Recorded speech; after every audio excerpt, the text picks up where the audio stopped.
नमस्कार। तो चलिए जानते हैं राजस्थान प्रदेश की महंगाई, बेरोजगारी, पेंशन, सरकारी नौकरी, महिलाओं के हितों के लिए, किसानों के लिए तमाम 50 बड़ी खबरों को सिर्फ 10 मिनट में। पर अभी तक आपने इस वीडियो को लाइक नहीं किया है तो लाइक कर दीजिए। और आप इस वीडियो को कहां से देख रहे हैं कमेंट में जरूर बताएं। पहली बड़ी खबर, राजस्थान में किसानों की हुई बल्ले बल्ले। भजनलाल सरकार ने खोला खजाना, सीधे खाते में ट्रांसफर किए 702 करोड़ रुपए। महाकुंभ से पहले प्रयागराज पहुंचे पीएम मोदी, संगम तट और हनुमान मंदिर में की पूजा। 5500 करोड़ के प्रोजेक्ट का किया उद्घाटन। बीजेपी ने कांग्रेस का गुस्सा जनता पर उतारा, अशोक चांदना बोले बूंदी में 16 दिसंबर को होगा बड़ा प्रदर्शन। खींवसर में दलित परिवार पर लाठी डंडों से हमला, हनुमान बेनीवाल बोले भाजपा सरकार अभी तक सोई हुई है। राजस्थान के किसान और पशुपालक हुए निहाल, भजनलाल सरकार ने बांटे करोड़ों रुपए। राजस्थान में अविश्वास प्रस्ताव पर हंगामा, सभापति धनखड़ बोले किसान का बेटा हूं, मर जाऊंगा पर झुकूंगा नहीं। भर्तियों और रोजगार को लेकर बोले पीसीसी चीफ गोविंद सिंह डोटासरा, युवाओं के साथ विश्वासघात करने वाली भाजपा उनके भविष्य से कर रही है खिलवाड़। सीएम भजनलाल शर्मा ने किसान सम्मेलन को किया संबोधित, कहा 2027 तक हम किसानों को दिन में देंगे बिजली। सतीश पूनिया को बीजेपी ने सौंपी नई जिम्मेदारी, अब दिल्ली विधानसभा चुनाव में दिखाएंगे हरियाणा जैसा पराक्रम। राजस्थान सीएम भजनलाल के काफिले के एक्सीडेंट मामले में दर्ज हुई एफआईआर, अब तक 2 लोगों की हो चुकी है मौत। अशोक गहलोत के ट्वीट से राजस्थान में गरमाई सियासत, भजनलाल सरकार से कर दी बड़ी मांग। पत्नी ने नाराजगी जताई तो जागी सरकार, एएसआई सुरेंद्र सिंह के घर पहुंचे मंत्री बेडम, बोले मदद करने में कसर नहीं छोड़ेंगे। सुप्रीम कोर्ट से मिली गिरिराज सिंह मलिंगा को जमानत, इंजीनियर के साथ मारपीट मामले में 20 नवंबर को किया था सरेंडर। राजस्थान कर्मचारी चयन बोर्ड ने जारी किया संशोधित 2025 का परीक्षा कैलेंडर, यहां देखें हर डिटेल्स।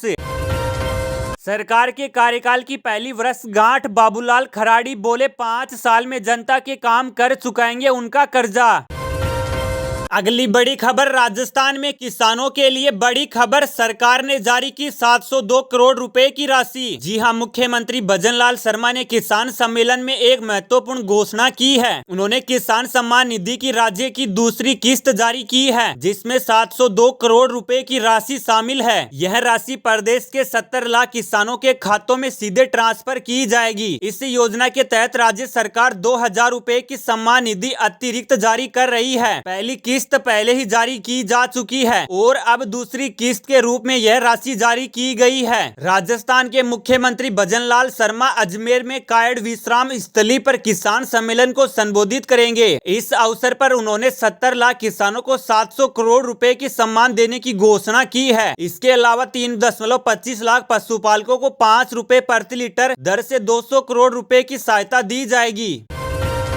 चिकित्सा मंत्री ने बांधे मुख्यमंत्री की तारीफों के पुल, बोले भजनलाल जैसा कोई नहीं। चिकित्सा मंत्री गजेंद्र सिंह खींवसर ने गुरुवार को यहां आयोजित राज्य स्तरीय कार्यक्रम में मुख्यमंत्री भजनलाल शर्मा की मौजूदगी में उनकी खूब प्रशंसा की। उन्होंने कहा कि भजनलाल जैसा कोई नहीं हो सकता। मैंने पहली बार ऐसा मुख्यमंत्री देखा है जो लगातार यह कहता है कि आपको बजट दिया है उसे खर्च करो, पैसा जमीन पर उतारो और मुझे रिपोर्ट करो। खींवसर ने अप्रत्यक्ष रूप से पूर्व मुख्यमंत्री वसुंधरा राजे पर भी कटाक्ष किया और बोले पहले भी हमारी सरकार रही है लेकिन ऐसी स्थिति पहले कभी नहीं देखी। उन्होंने यह बताने का प्रयास किया कि राज्य के राज में भी इतनी छूट नहीं थी। वे भजनलाल सरकार के 1 वर्ष पूर्ण होने पर जोधपुर में आयोजित राज्य स्तरीय समारोह को संबोधित कर रहे थे।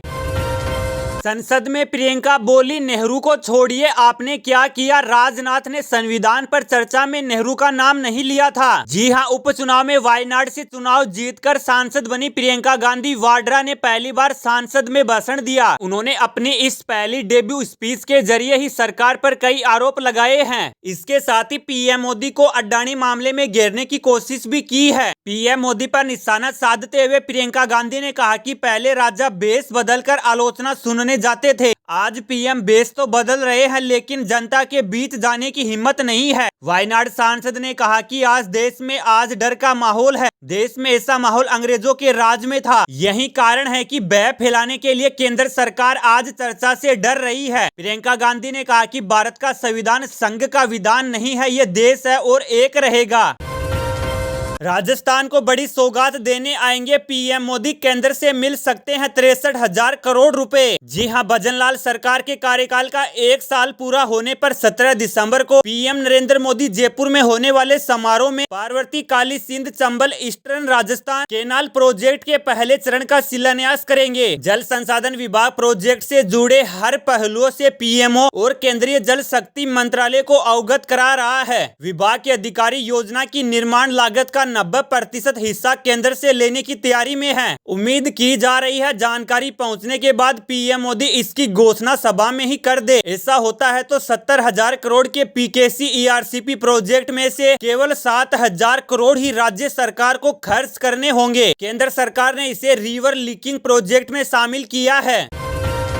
कांग्रेस में बड़े फेरबदल की तैयारी, अब इस पद के लिए गहलोत और पायलट खेमे ने लगाया जोर। जी हां, राजस्थान चुनाव के बाद कांग्रेस संगठन में फेरबदल शुरू हो चुका है। हाल ही में प्रदेश भर में ब्लॉक स्तर की नियुक्तियां की गई है। वहीं पीसीसी चीफ गोविंद सिंह डोटासरा ने पिछले दिनों कांग्रेस नेता राहुल गांधी से मुलाकात भी की थी। संगठन जल्द ही निष्क्रिय पदाधिकारी के खिलाफ एक्शन ले सकता है। इसी बीच प्रदेश महिला कांग्रेस में भी बड़े बदलाव की संभावना बताई जा रही है। खास बात यह है कि अशोक गहलोत खेमे के रफी खान व रामकेश मीणा को सचेतक व उप नेता प्रतिपक्ष नियुक्त किया गया था। सूत्रों के मुताबिक पूर्व डिप्टी सीएम सचिन पायलट का खेमा महिला कांग्रेस के अध्यक्ष पद के लिए जोर लगा रहा है। वहीं एक नाम पायलट खेमे से एक नाम सारिका चौधरी का भी सामने आ रहा है। 2025 में उत्तराखंड की ये 2 योजनाएं साबित होंगी गेम चेंजर। सीएम धामी खुद रख रहे नजर, दिए तेजी से कार्य करने के निर्देश। जी हां, मुख्यमंत्री पुष्कर सिंह धामी ने सशक्त उत्तराखंड @2025 योजना की समीक्षा करते हुए सभी विभागों को 2 गेम चेंजर योजनाओं पर तेजी से कार्य करने के निर्देश दिए। साथ में इस संबंध में प्रगति का स्पष्ट विवरण अगली बैठक में उपलब्ध कराने को कहा है। मुख्यमंत्री धामी ने सचिवालय में सशक्त उत्तराखंड के संबंध में बैठक में इस योजना के अंतर्गत निर्धारित लक्ष्यों पर अब तक हुई प्रगति की जानकारी ली। उन्होंने कहा कि विभागों को रजत उत्सव वर्ष तक 2 गेम चेंजर योजनाओं पर कार्य करने के निर्देश दिए गए थे। इस पर विवरण शीघ्र उपलब्ध कराया जाए। उन्होंने कहा कि वर्ष 2027 तक राज्य की जीएसडीपी दोगुना करने का लक्ष्य रखा गया है। कार्यों में तेजी लाने के लिए सचिव और विभागाध्यक्षों की व्यक्तिगत जिम्मेदारी होगी। सुप्रीम कोर्ट के आदेश पर टीकाराम जूली ने बोल दी है ये बड़ी बात, कहा पिछले कुछ समय में देश में सांप्रदायिक ताकतें। सुप्रीम कोर्ट द्वारा प्लेसेज ऑफ वर्शिप एक्ट को लेकर धार्मिक स्थलों पर नए वाद दायर न कर सकने एवं कोई भी अदालती फैसला देने पर रोक लगाने का आदेश पर राजस्थान में नेता प्रतिपक्ष टीकाराम जूली ने भी अपनी प्रतिक्रिया दी है। कांग्रेस नेता टीकाराम जूली ने सुप्रीम कोर्ट के इस आदेश को एक महत्वपूर्ण और स्वागत योग्य कदम बताया है। उन्होंने इस संबंध में एक्स के माध्यम से कहा कि सुप्रीम कोर्ट द्वारा प्लेसेज ऑफ वर्शिप एक्ट को लेकर धार्मिक स्थलों पर नए वाद दायर न कर सकने एवं कोई भी अदालती फैसला देने पर रोक लगाने का आदेश एक महत्वपूर्ण और स्वागत योग्य कदम है। यह आदेश देश में शांति, सामाजिक सौहार्द और धार्मिक स्थलों की गरिमा को बनाए रखने में महत्वपूर्ण भूमिका निभाएगा।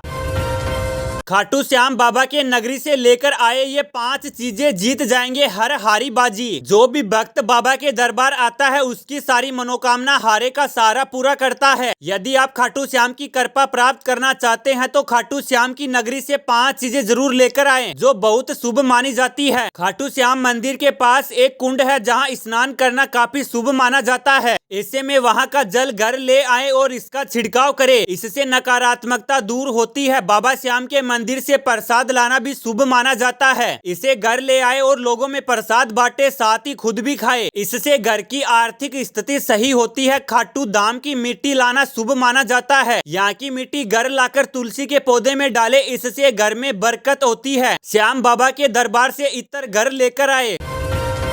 बड़ी खबर, केजरीवाल की नई सौगात का दिल्ली के बजट पर कितना असर, 2100 वाली योजना का पूरा गणित। जी हां, मुख्यमंत्री सम्मान योजना से प्रति वर्ष राज्य सरकार पर करीब 10,000 करोड़ का अतिरिक्त बोझ बढ़ेगा। वित्त विभाग के आधिकारिक सूत्रों का कहना है कि दिल्ली कैबिनेट में अभी महिलाओं को प्रति माह 1,000 रुपए सम्मान राशि देने का प्रस्ताव पास हुआ है। अधिकारी के अनुसार अगर दिल्ली की 38 लाख संभावित महिलाएं इस योजना का लाभ ले पाती है तो सरकार के सालाना 4560 करोड़ रुपए खर्च होंगे। अगर इस राशि को 1,000 से बढ़ाकर 2100 प्रति महिला प्रति माह किया जाता है तो यह राशि करीब 10,000 करोड़ के करीब बैठेगी। आधिकारिक सूत्रों ने कहा कि अभी दिल्ली सरकार की विभिन्न सब्सिडी योजनाओं पर लगभग 11,000 करोड़ रुपए खर्च किए जा रहे हैं, जो कुल राजस्व बजट का लगभग 14.15% है। अशोक गहलोत के ट्वीट से राजस्थान में गरमाई सियासत, भजनलाल सरकार से कर दी बड़ी मांग। दौसा जिले में बोरवेल में गिर जाने से आयरन की मौत पर पूर्व सीएम अशोक गहलोत ने चिंता जाहिर की। उन्होंने कहा कि राज्य सरकार से ऐसे बोरवेल को बंद करवाने के लिए अभियान चलाने चाहिए। 5 साल के मासूम की मौत को गहलोत ने दुखद बताया है। गहलोत ने सोशल मीडिया प्लेटफॉर्म एक्स पर लिखा, दौसा में एक खुले बोरवेल में गिरने से मासूम आयरन की मौत बेहद दुखद है। तमाम चुनौतियों के बावजूद जिला प्रशासन, आपदा प्रबंधन और नागरिक सुरक्षा की टीम ने अच्छा कार्य किया। उन्होंने कहा कि खुले बोरवेल में बच्चों के गिरने की घटनाएं लगातार होती रहती है। राज्य सरकार द्वारा कई बार इन्हें बंद करने के आदेश जारी किए जाते रहे हैं। इसके बावजूद गांव में खुले बोरवेल सामान्य तौर पर मिल जाते हैं। राजस्थान सीएम ने की घोषणा, एआई और डेटा तकनीक से राज्य के स्कूलों में होगा ये काम, जानिए विद्या समीक्षा केंद्र से क्या होंगे फायदे। अब राजस्थान के स्कूलों में छात्र की प्रगति एआई टूल के मदद से ट्रैक की जाएगी। राजस्थान के मुख्यमंत्री भजनलाल शर्मा ने TCIL और कॉन्वे जीनियस एआई के सहयोग से स्कूली शिक्षा प्रणाली को बदलने के लिए विद्या समीक्षा केंद्र लॉन्च किया है। स्कूल प्रशासन में सुधार, छात्र की प्रगति और राज्य भर में शिक्षा के विकास की जिम्मेदारी इस नए केंद्र की होगी। मुख्यमंत्री द्वारा लॉन्च ये नया केंद्र आर्टिफिशियल इंटेलिजेंस और डेटा एनालिटिक्स का उपयोग करेगा। इस केंद्र के जरिए 68,000 से ज्यादा विद्यालयों में पढ़ने वाले 81 लाख विद्यार्थियों, 4 लाख शिक्षकों और 1.25 लाख कर्मचारियों के डेटा की निगरानी रखी जाएगी। दिल्ली में राष्ट्रीय विद्या समीक्षा केंद्र के साथ एकीकृत यह पहल शैक्षिक मानकों में सुधार लाने में कारगर साबित हो सकता है। राज्यसभा सभापति धनखड़ और नेता विपक्ष खड़गे में बहस। धनखड़ बोले, मैंने बहुत बर्दाश्त किया। खड़गे ने कहा, आप सम्मान नहीं करते, मैं क्यों करूं। जी हां, संसद में संविधान पर पक्ष विपक्ष की चर्चा से पहले राज्यसभा में जमकर हंगामा हुआ। दरअसल विपक्ष ने सभापति जगदीप धनखड़ के खिलाफ अविश्वास प्रस्ताव का नोटिस दिया है। इसके खिलाफ भाजपा सांसद राधा मोहन दास अग्रवाल ने विशेषाधिकार हनन का नोटिस दिया। इसी पर हंगामा शुरू हुआ। इस दौरान धनखड़ और राज्यसभा में विपक्ष के नेता मल्लिकार्जुन खड़गे के बीच जमकर बहस हुई। चेयरमैन जगदीप धनखड़ ने कहा, मैं बहुत सहा, मैं किसान का बेटा हूं, मैं झुकता नहीं हूं। विपक्ष ने संविधान की धज्जियां उड़ा दी है। जवाब में कांग्रेस अध्यक्ष मल्लिकार्जुन खड़गे ने कहा, आप हमारी पार्टी के नेताओं का अपमान करते हैं। आपका काम सदन चलाना है, हम यहाँ आपकी तारीफ सुनने के लिए नहीं आए। -1.5 डिग्री से कापा सीकर, बुजुर्ग की मौत। मौसम विभाग ने कर दी भविष्यवाणी, जाने कितनी तारीख से मिलेगी कड़ाके की ठंड से राहत। पहाड़ों से आती बर्फीली हवाओं और शुष्क मौसम के कारण सीकर में मौसम पूरी तरह बदल गया है। खून जमा देने वाली सर्दी के कारण जनजीवन पूरी तरह निडाल हो गया है। इधर श्रीमाधोपुर कस्बे में कथित रूप से सर्दी की चपेट में आने से एक बुजुर्ग की मौत हो गई। हालांकि इसकी आधिकारिक रूप से पुष्टि नहीं हो पाई है। फतेहपुर में लगातार दूसरे दिन न्यूनतम तापमान जमाव बिंदु से नीचे दर्ज किया गया। रात को खुले में खड़े वाहनों की छतों, सोलर प्लेटों, खुले मैदानों, खेतों की तारबंदी और बाढ़ पर रात को गिरी ओस की बूंदें बर्फ में तब्दील हो गई। मौसम विभाग के अनुसार प्रदेश में 2 से 3 दिन राजस्थान में कहीं कहीं पर शीतलहर चलने के आसार हैं। 15 दिसंबर के बाद कड़ाके की ठंड से राहत मिलने की कोई संभावना नहीं है।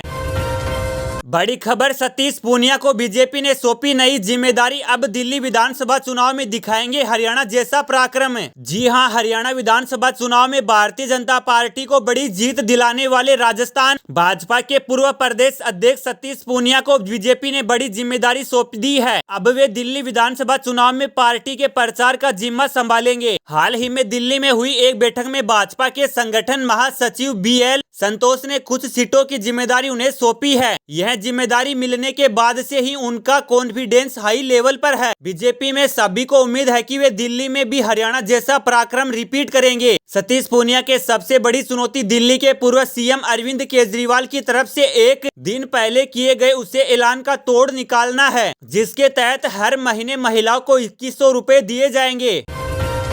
नागौर सांसद हनुमान बेनीवाल ने भजनलाल सरकार पर साधा निशाना, कहा भारतीय जनता पार्टी की सरकार। जी हां, नागौर सांसद हनुमान बेनीवाल ने एक बार फिर से राजस्थान की भजनलाल सरकार पर निशाना साधा है। आरएलपी सांसद हनुमान बेनीवाल ने अब खींवसर विधानसभा क्षेत्र के पाचोड़ी थाना क्षेत्र में स्थित तांतनवास गाँव में एक दलित मेघवाल परिवार पर हमला करके मारपीट करने के मामले में प्रभावी कार्रवाई नहीं होने पर भाजपा सरकार को निशाने पर लिया है। इस संबंध में नागौर सांसद हनुमान बेनीवाल ने सोशल मीडिया के माध्यम से अपनी प्रतिक्रिया दी है। उन्होंने एक्स के माध्यम से कहा कि खींवसर विधानसभा क्षेत्र के पांचोड़ी थाना क्षेत्र में स्थित तांतवास गांव में एक दलित मेघवाल परिवार पर हमला करके मारपीट से जुड़े मामले में 8 दिसंबर को पीड़ित द्वारा थाने में दर्ज करवाया, मगर आज तक कोई भी प्रभावी कार्रवाई आरोपियों के खिलाफ नहीं हुई।